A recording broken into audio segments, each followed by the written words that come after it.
One of the central themes Zack Telander explores is the concept of cringe and its intersection with failure.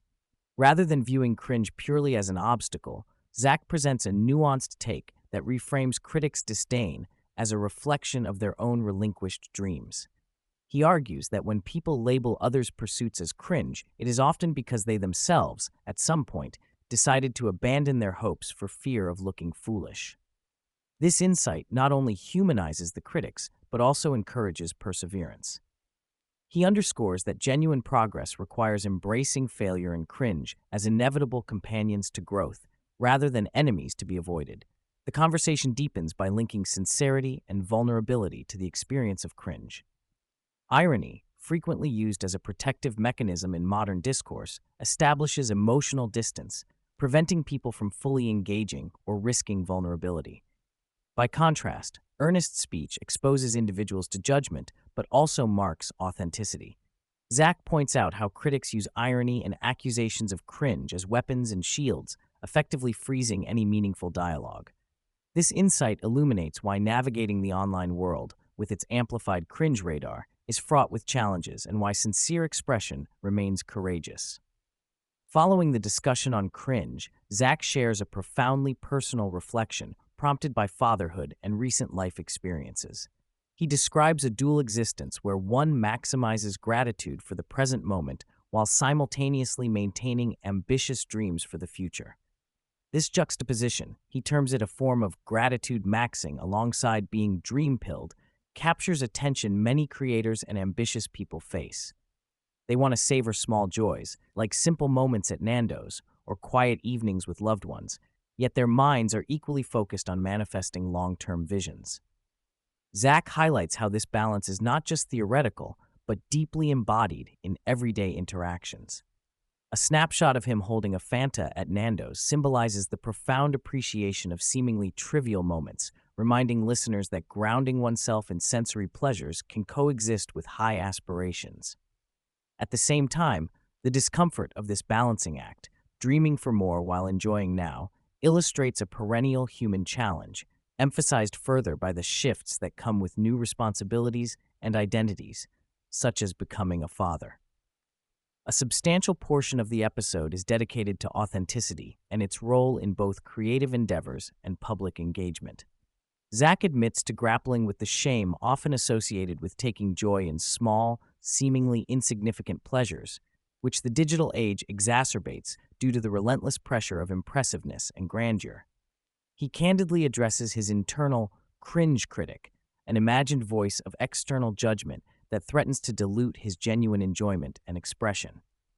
This inner critic parallels broader societal tendencies to value grand achievement over humble satisfaction, but Zack's devotion to authenticity pushes him to reject this limitation.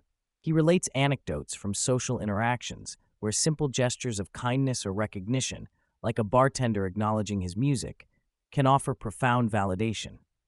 These moments highlight the power of interpersonal connection and genuine presence, contrasting sharply with the often sterile, performative nature of online interactions. His message encourages embracing the authentic self, small joys included, as a form of resistance to the pervasive irony and critique culture. Zack and Chris critically explore the social dynamics of online discourse, especially the tendency to protect oneself behind layers of irony and harsh criticism. They introduce the concept of the accuracy budget, which implies a limited tolerance for mistakes or speculative ideas in public conversation. According to this framework, contributors earn credibility by consistently offering high-accuracy insights, but can spend this credibility when venturing into less certain territories.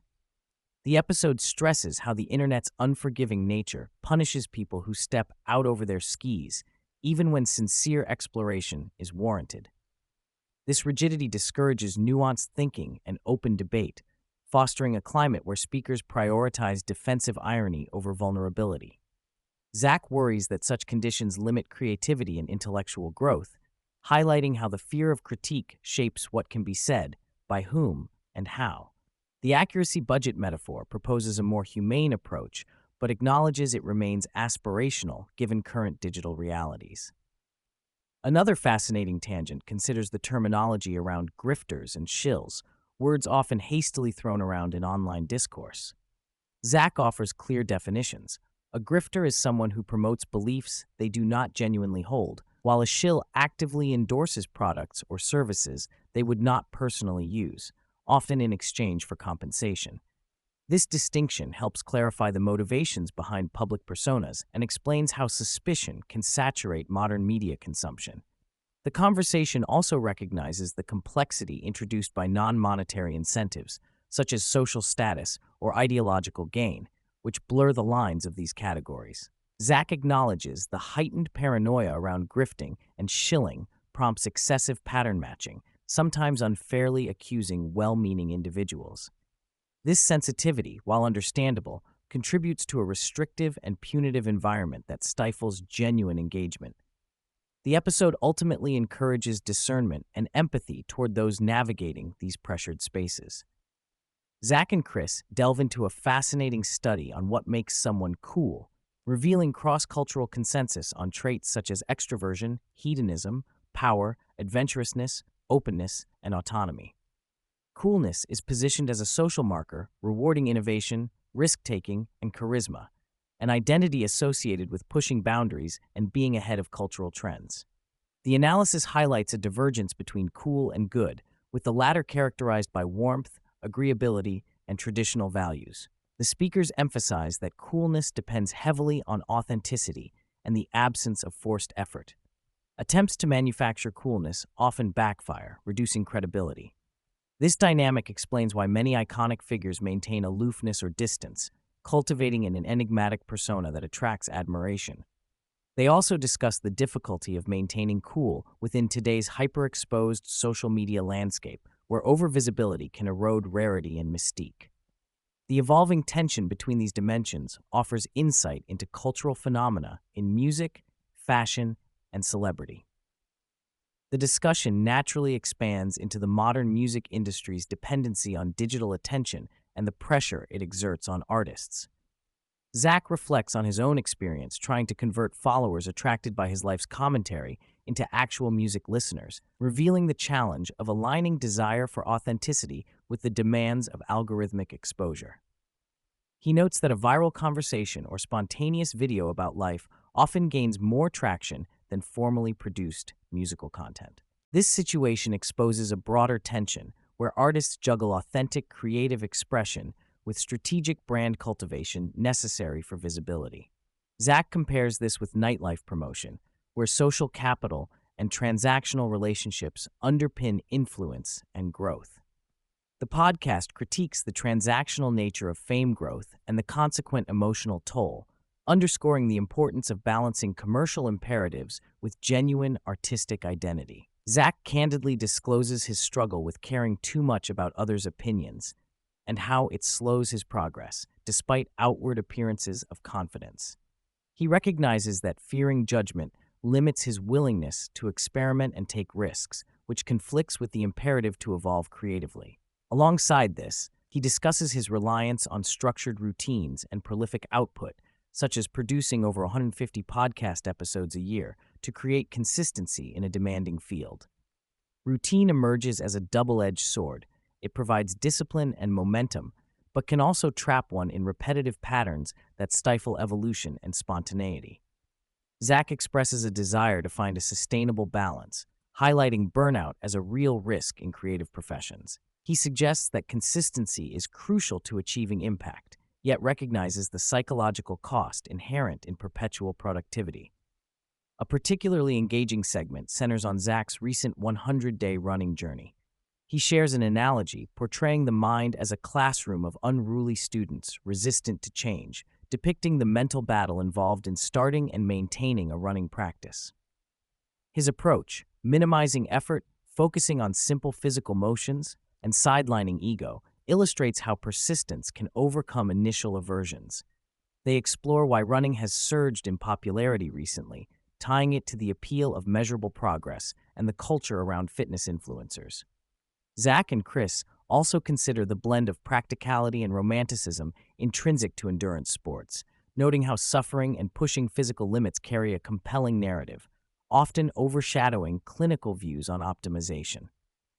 The romantic framing resonates deeply, connecting physical challenge to broader human themes of struggle and transformation. The dialogue touches on the archetypal hero's journey narrative embedded in pursuits that require struggle and perseverance. They note the popular fascination with figures like David Goggins and Cameron Hanes, whose stories of grit and endurance serve as blunt but powerful symbols of overcoming adversity. While acknowledging the utility of practical optimization, Zack points out how much of creative and athletic success comes from embracing uncertainty and hardship as part of a larger mythos that motivates.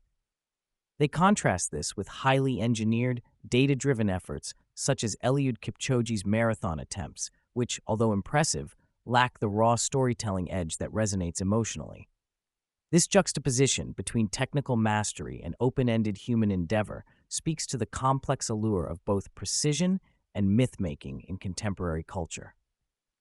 Toward the conclusion, Zack reflects on the importance of interpersonal connection as a form of gratitude and fulfillment that transcends numbers or fame. Touching stories, like a bartender recognizing him from Spotify or memories from intimate live shows, underscore how small moments of human connection provide profound satisfaction. He privileges these interactions over passive digital consumption, emphasizing presence and mutual recognition as vital components of meaning. The conversation closes on the desire to make a dent in the world, an aspiration less about legacy and more about living fully and impactfully. Zack and Chris acknowledge the irreducible tension between chasing big dreams and appreciating immediate experiences, celebrating the human capacity to pursue both simultaneously.